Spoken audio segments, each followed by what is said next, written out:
Did you know कि world के top 10 most polluted cities में इंडिया के 3 सिटीज आते हैं। एंड आप न्यूज में तो सुनते ही होंगे कि विंटर में नॉर्थ इंडिया की एयर क्वालिटी का क्या हाल होता है। ये खराब एयर क्वालिटी की वजह से बहुत सारे रेस्पिरेटरी डिसऑर्डर्स होते हैं जो लोगों की हेल्थ एंड प्रोडक्टिविटी को इम्पैक्ट करती है। बात चाहे दिल्ली की हो, जहां एयर क्वालिटी इंडेक्स दिन पर दिन बदतर होते जा रहा है, या फिर किसी और सिटी की, वजह हर जगह सेम है, हमारा फॉसिल फ्यूल पे ओवर डिपेंडेंस। गवर्नमेंट इसको अलग अलग तरीके से टैकल करने की कोशिश कर रही है, जैसे कि odd even formula, artificial rain etcetera. हालांकि ये सब एक शॉर्ट टर्म सोल्यूशन है एंड इसका लॉन्ग टर्म सोल्यूशन है फॉसिल फ्यूल पे अपनी डिपेंडेंस को कम करना। फॉसिल फ्यूल के यूसेज को कम किया जा सकता है by adoption of electric vehicles या ईवीज। बट क्या ये ट्रांजिशन इतना स्मूथ है जितना सुनने में लग रहा है?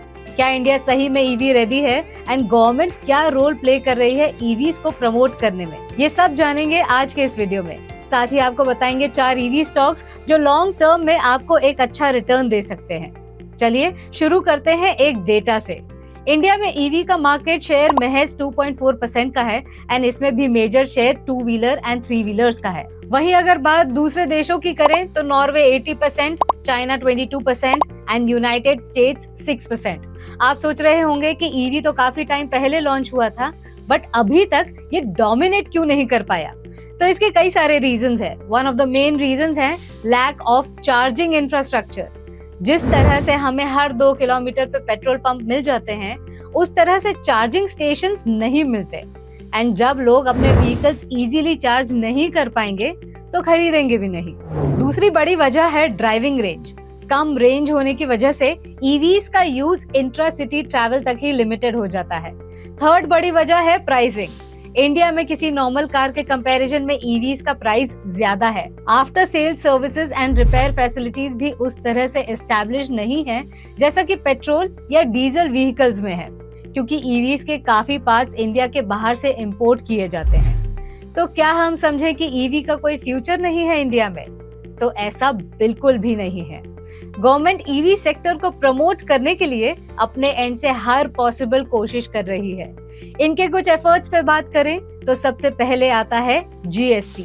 गवर्नमेंट ने ईवीज पर जीएसटी रेट सिर्फ 5% का रखा है, जबकि पेट्रोल और डीजल कार्स पर ये 28% है।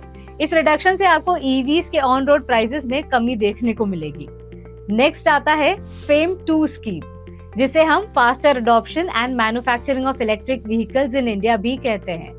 इस स्कीम के अंडर गवर्नमेंट ईवीज के परचेस के लिए बायर्स को सब्सिडी प्रोवाइड करती है। अगला सबसे इम्पोर्टेंट स्टेप है इंफ्रास्ट्रक्चर इम्प्रूवमेंट एंड इसके लिए गवर्नमेंट ने national electric mobility mission plan 2023 launch किया है। इस प्लान के तहत गवर्नमेंट ने हर 25 किलोमीटर पर एक पब्लिक चार्जिंग स्टेशन लगाएगी जो कि ईवीज को फास्ट चार्ज कर सकेगी। अपने इस प्लान को सक्सेसफुल बनाने के लिए गवर्नमेंट ने प्राइवेट सेक्टर के साथ कोलैबोरेट करके उन्हें टैक्स इंसेंटिव्स भी दे रही है।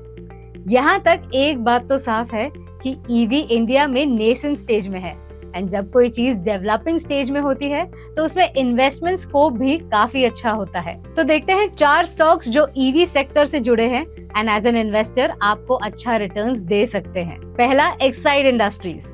ये आज के डेट की एक लीडिंग बैटरी मैन्युफैक्चरर है जो कि 1947 से इंडिया में ऑपरेट कर रही है। आज के डेट में एक्साइड स्टोरेज बैटरी सेगमेंट में अराउंड 60% का मार्केट शेयर होल्ड करती है एंड ओईएम सेगमेंट में 86% शेयर होल्ड करती है। इस कंपनी ने हाल ही में एक स्विस कंपनी के साथ कोलैबोरेट करके अपना ईवी डिवीजन लॉन्च किया है। इसका एम है कि इंडिया में high quality lithium ion batteries और एनर्जी स्टोरेज सॉल्यूशंस प्रोवाइड करना, जो कि ईवी सेक्टर को बूस्ट करेंगे। अब करंट में ये कंपनी कैसा परफॉर्म कर रही है, इसे समझने के लिए इनके फाइनेंशियल्स को देख लेते हैं। यहाँ आप देख पा रहे होंगे FY22 के कंपैरिजन 2023 में इनका रेवेन्यू एंड प्रॉफिट दोनों ही डाउन हुए हैं एंड इसकी वजह है रॉ मटेरियल के बढ़ते प्राइसेस। हालांकि प्राइस चार्ट पे इस डाउनफॉल के बाद भी कंपनी ने लास्ट 1 ईयर में 55.95% का रिटर्न दिया है। एक्सपर्ट्स की माने तो फिलहाल में ये स्टॉक थोड़ा ओवर प्राइस तो है बट स्टिल ओवरबॉट जोन से बाहर है एंड इसका फ्यूचर देखते हुए लॉन्ग टर्म में ये एक अच्छा स्टॉक साबित हो सकता है। दूसरा इन द लिस्ट है राजरतन ग्लोबल वायर। ये कंपनी इंडिया की सबसे बड़ी टायर बीड वायर मैन्युफैक्चरर है। अब आप सोच रहे होंगे कि टायर बीड वायर क्या होता है।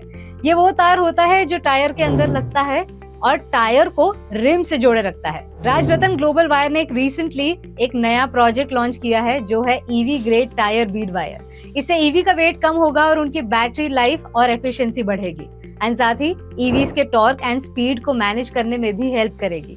इस कंपनी के फाइनेंशियल को एंड रिटर्न्स को देखें तो पिछले कुछ सालों में ना सिर्फ इनका रेवेन्यू एंड प्रॉफिट इंक्रीज हुआ है बल्कि इनका 5 ईयर एवरेज इनकम अपने इंडस्ट्री एवरेज से भी बेहतर है।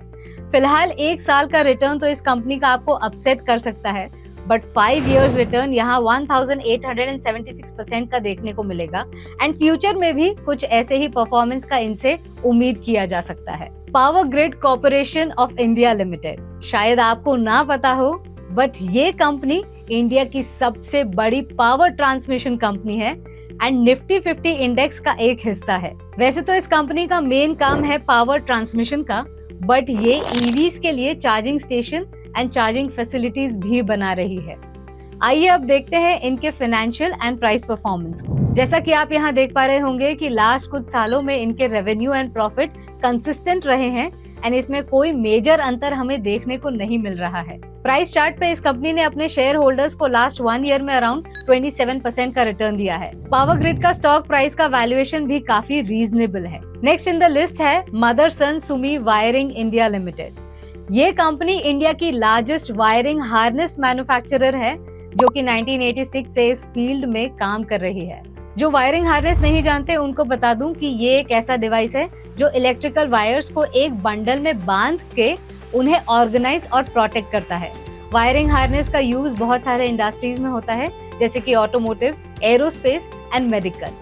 ईवी सेगमेंट पे डिस्कस करें तो जैसा कि ईवीज में बहुत सारे इलेक्ट्रिकल कंपोनेंट्स होते हैं जैसे कि बैटरी, मोटर एंड सेंसर्स, इन सब को कनेक्ट और कंट्रोल करने के लिए वायरिंग हार्नेस की जरूरत होती है।